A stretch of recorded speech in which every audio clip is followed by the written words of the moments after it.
Hello everybody, welcome to another rapid speedrun against Manzanito, rated 1469, King's Gambit on the board.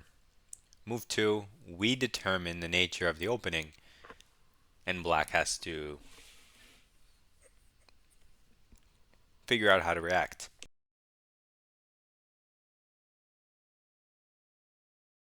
So you can see that although this guy's almost 1500, he's pausing as early as move 2, and that's one of the effects of the King's Gambit. There will be a large percentage of players who just have no idea how to respond. They're not really sure. Maybe they'll just cop out with d6, but they're just thinking about it because they're not used to it because they don't face it. So yeah, instead of accepting, he makes another defensive move and develops a knight. It's fine. So we develop a knight towards the center, threaten his pawn, and protect the h4 square from the queen. And then we see how white continues. We're already up almost a minute on the clock, and it's only move 3. One of the practical advantages of the King's Gambit as a club player.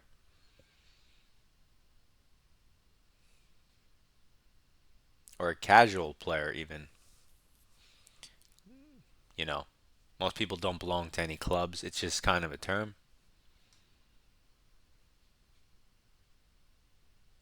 So now, now he's thinking again, which is weird. He's taking a lot of time for some really basic stuff. Like even if you don't know what to do, you could just develop your pieces and you should be fine. In most openings. D6 makes a lot of sense. Maybe he'll change his mind and take the pawn, but usually it would be weird to do that in this move order, but it's possible. Otherwise, this is kind of crazy. He's wasting so much time over nothing.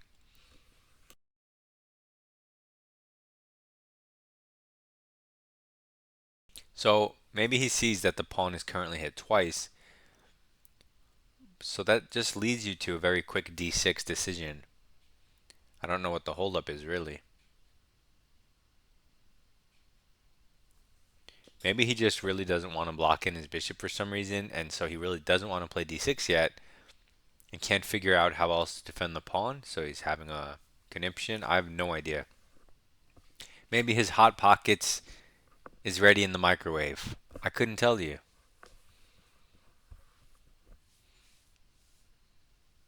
I could not tell you. But I think, okay, he finally decides to bring the bishop outside of the pawn chain. I knew he wanted to do that. I knew he didn't want to close it in. And he wants to leave the pawn hanging. It's fair. I mean, if you take the pawn with your knight, you're opening up for checks, maybe for potential problems. I don't want to calculate. So I'm just going to continue developing and ignore him.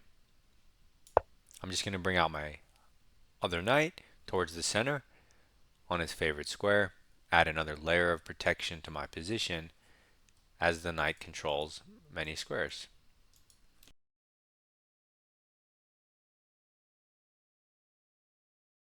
And let's see what black does. We haven't reacted, we haven't overreacted. That's an important thing. Don't overreact. Do not overreact.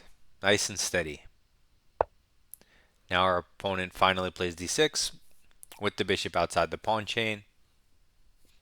That's fair. That's fine. That is fine. We can simply develop our bishop outside of our potential pawn chain, aiming at his king in the center. We can't castle yet because his bishop is eyeing this diagonal. We faced similar things when we played the bishop's opening. We've faced a similar idea where you can't castle just yet. In those games, we generally played something like queen e2 and maybe bishop e3 to contest the diagonal. So we'll see how that pans out in this game. This guy's spending a lot of time on the opening, which isn't going to leave him any time for the middle game, which is actually where the critical decisions will need to be made. And ideally, that's where you want to spend your time, on making a critical decision.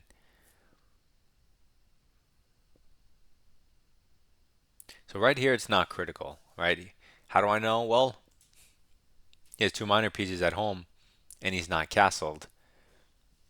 So it's not critical. You need to develop, right?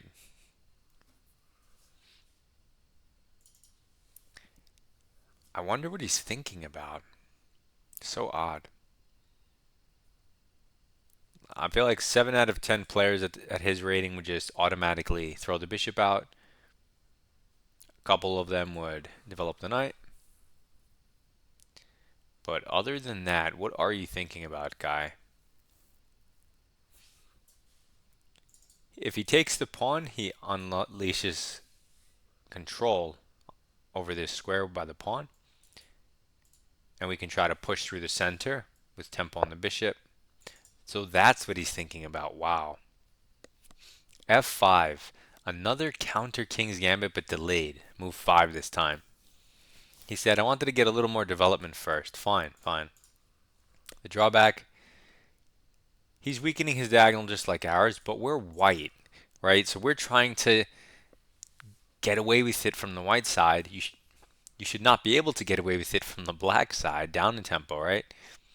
So, what to do here?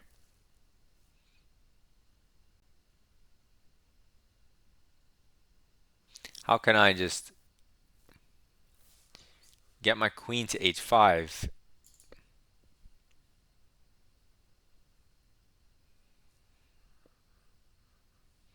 I also don't have to overreact. I could just play d3 and develop for now.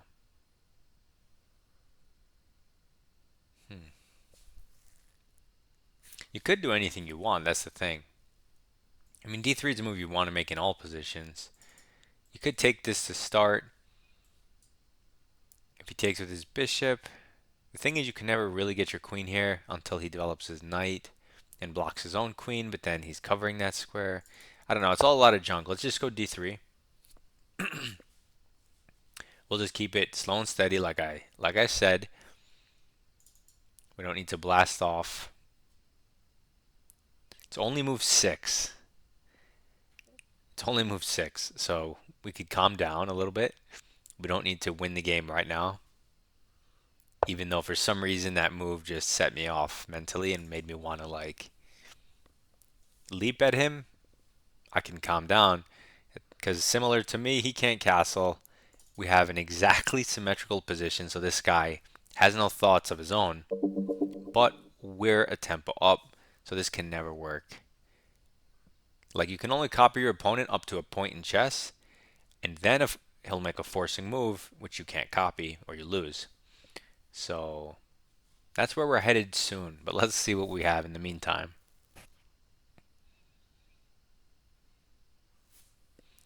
Okay. I'm going to go for that queen e2 line.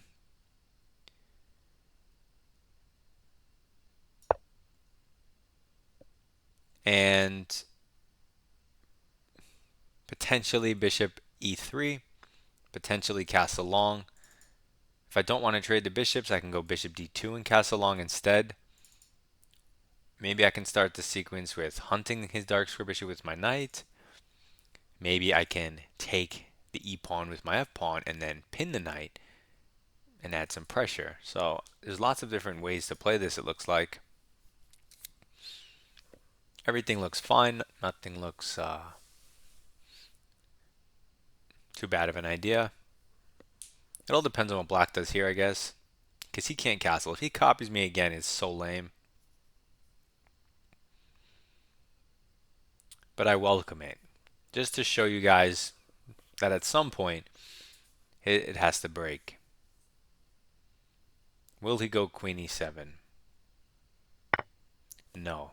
He now deviates by taking the pawn and opening up his bishop. Fine. If we take with the pawn and he takes this way, maybe he leaves us with an isolated pawn. Shouldn't be the biggest deal. We should be able to push and get rid at some point. If we take with the knight, I kind of like taking with the knight. We open up the c3 square for our pawn to control his minor pieces. And if he takes us, we can capture with our queen, getting some activity.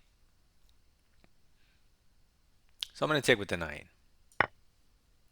We get our pawn back. If he tries to, fork us, we always intermezzo check that. Okay, so he develops, pins our knight. What's the threat?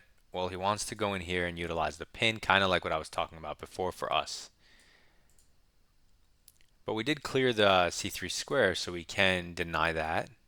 So I think we're going to throw that in. Do I have a better forcing move? Just let me look at.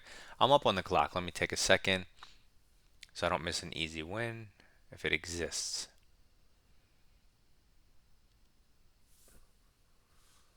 Okay, I'm going to just play c3. Just to control his knight. If he doesn't take my knight, I mean, I could just take his bishop off the board, and I will. What about last turn? He goes here. If I take it off the board, and he intermezzos my queen, and I go back. Maybe that was playable, but I'm not even sure, and you have to calculate, and then at the end of the position, come to a conclusion. Is it good? Is it bad? You have to assess it correctly. Yada yada. Just play c3. It's so easy. It's so easy. You can stick your bishop right here. You can castle short. You can castle long maybe. And white's position looks really nice. Black's position looks fine. He didn't do anything bad. He has a solid pawn chain. His pieces are out. He does need to get castled. And you say, well, so do you, but we're guaranteed to castle. Him, if he does it right away, he can probably castle. But if he waits too long, I'm not sure he's going to get to castle. You'll see what I mean depending on how the game plays out. So like here, queen d7 to try to rush long castle or something. But instead he plays h6, which does not help him castle. Weakens light squares. But maybe he's trying to give his bishop a home, and also maybe he's trying to stop knight in here coordinating. But he could have always just taken it if at any point. In any case, we could take this bishop now. And I don't see how that's not good for us. So I'm going to take his dark square bishop, what I think is his best minor piece, staring through our light squares our dark squares that weren't being contested until we go bishop e3. But now we can go bishop e3 and not have to trade that bishop, and we can have that nice diagonal. So this, what are you thinking about exactly? Manzanito, you have 2 minutes, and I just took a piece. You might want to take it back. Just a suggestion. Is he thinking about intermezzoing this or this to be fancy? No, he just takes back. I mean, maybe he was. So now we can castle. Now we can develop with a threat. Now our position is looking excellent. Now he's hanging stuff in the center. We could take this, which does open up another option for our bishop. And it hits the knight. Where does the knight go? If he wants to go forward, it would make the most sense to try this, let's say. But that's not exactly a threat. We could always just castle there. But his pawn is pinned. We could always just castle here. I'm going to castle. I'm not going to go taking free stuff, even though you definitely can. Because you take for free. Opens up your rook, your queen, your bishop. You can definitely do it, but I'm going to start with this move. It just gets my king even quicker to safety. The rook quicker in the game. And his pawn pinned. His king can't castle. So I feel like we have a lot of time. He lifts his queen because now he says, okay, I got to get my king somewhat safe. Let's go the other way, which does make sense. But I did tell you that if he didn't do it immediately, whenever a couple turns ago, whenever that was, he might not get the chance. And here we are. Can we prevent him from castling? Can we prevent him from going left? Well, to do that, you kind of have to be forceful, aggressive, unless you can kind of like cut off a diagonal or something like we're doing here. So let's rip open the center and say, if you castle on his turn, I'll take your queen. So we're stopping him, right, with a forcing move. So he takes, saying, if you take my knight, you'll hang your queen. But what if we change the possibilities? What if we take the knight with the queen?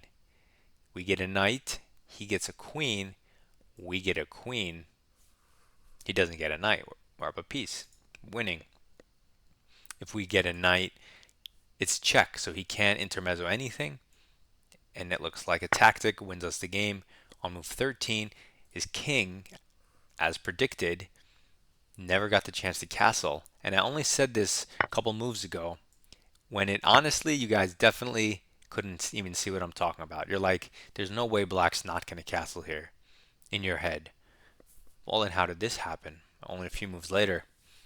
Coincidence? Keep telling yourself that. You cannot play the counter king's gambit as black. This is the second game someone's trying to be fancy. So this guy goes here and tries to cover the coordination square, which is reasonable, but he's down a piece, so it doesn't actually matter. Now, if I was black here, my next move would be to castle long if I could. So how do we stop that? If we go bishop here, he can always maybe lift his king up even. There are no queens. He doesn't necessarily have to castle, but king in the middle doesn't bode well. But then I have to move my bishop. Perhaps I could sit it on h3, but I mean, that's a lot of legwork. I don't really feel like doing it, to be honest. I'm just going to develop a piece with a threat. Keep it simple. You could do more fancy stuff. I mean, you could cut off his king, but I don't want to even delve in those waters. I just want to do the simple stuff, connect my rooks, bring it in the game. You see, he does castle. This would be a fork, except his bishop. Can I deflect it? Can I deflect it? Well, first of all, this comes with check.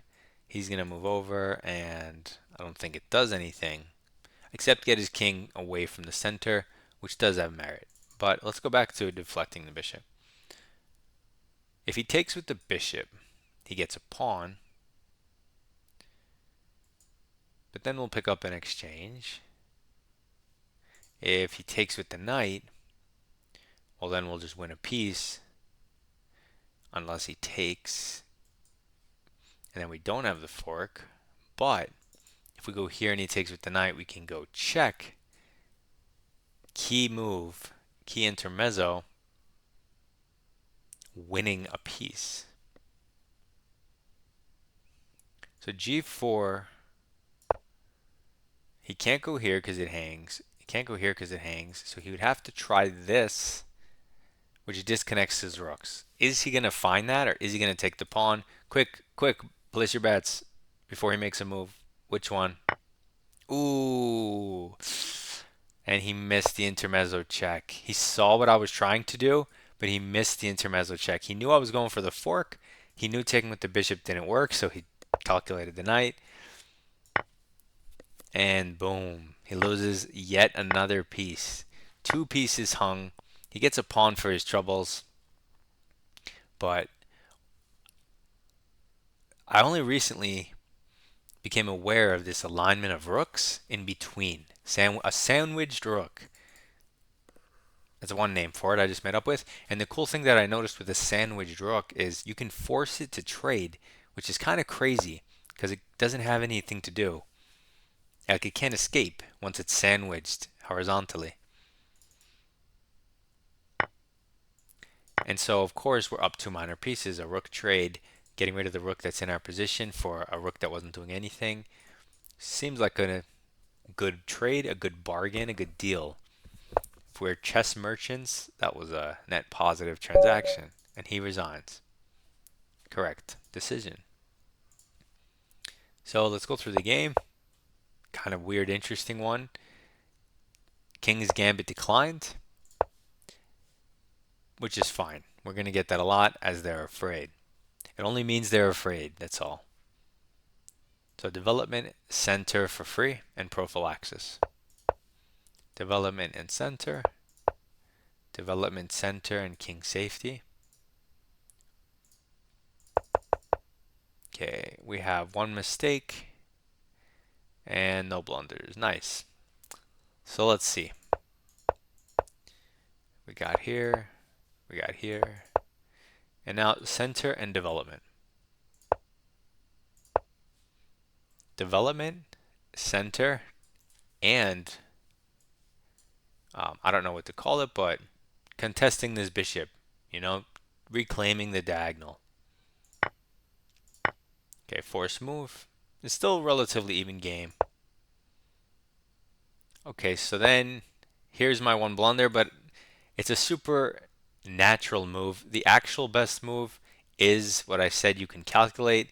You could take the bishop and go down that line, but I didn't, like I said, I didn't even want to go down it and assess it. So I played the simple and good c3, controlling the center. White's up plus 1.0. So like a pawn worth in the position, but we're not actually up a pawn. So we just have a really easy and nice position. As soon as he makes this move, I mentioned that this doesn't help him castle. So it was here where I said he should castle right away. And if he doesn't, he could be in a world of hurt. Now, I wasn't calculating if he doesn't castle, I go boom, boom, boom, boom. I wasn't doing that. I was just saying you can't go this way. And the center has tension, so it could potentially open up kind of at my whim almost. So who knows if I'd start something forcing, then you never, as long as that sequence continues, you don't have time for that castling move. And not to mention he's 2 moves away, not 1. So it's not like you can just throw it in the middle of a line. That's why I thought you need to move your queen. But then he plays this move and it says it's just losing for black. And that's how practically good this is. So I'm making c3 a practically really good decision. And as soon as he makes some natural move, controlling a square and giving it an escape, we then take the bishop, free stuff. And then, as mentioned, you could definitely take that for probably maximum computer advantage. But humanly speaking, castling is a smart decision. That's going to lead to lots of really good lines, depending on what black does. Another natural move, trying to get castled. But this one, I mean, it kind of walks into f takes c, which is weird. It's weird because you can't take because of all the tactics that happen in the game. And your king is here, so rook at the end of any line. You see he takes, which is just a blunder, and it's +5 because of free stuff. He hangs a piece. Force move. Development and center for free. Is this the best move? It's not even the best move. Rook A-E1. Just bringing in your rook is top, tied with just taking the pawn, tied with moving your other rook to the e-file. The move we did, also +5 basically. They're saying he can get out of it by counterattacking our knight. You know, like bring your rook in, hit our knight. That way if we take the bishop, you know, we can't. So we could try something else. Maybe we can try supporting it. Either way, you're +5. It doesn't matter. You're up a piece. Plus, I knew he would take it. How many of you would have taken it? Come on. But we calculated beforehand this intermezzo. Without this intermezzo, you just hung a pawn. Okay, big deal. It's just a pawn. So you can then just trade if you need to and play a game, infiltrate. You'll still have the better position, but it's a lot easier to just win a second piece, right? And win the game. So there's nothing else to really talk about there. Good luck in your chess, and goodbye.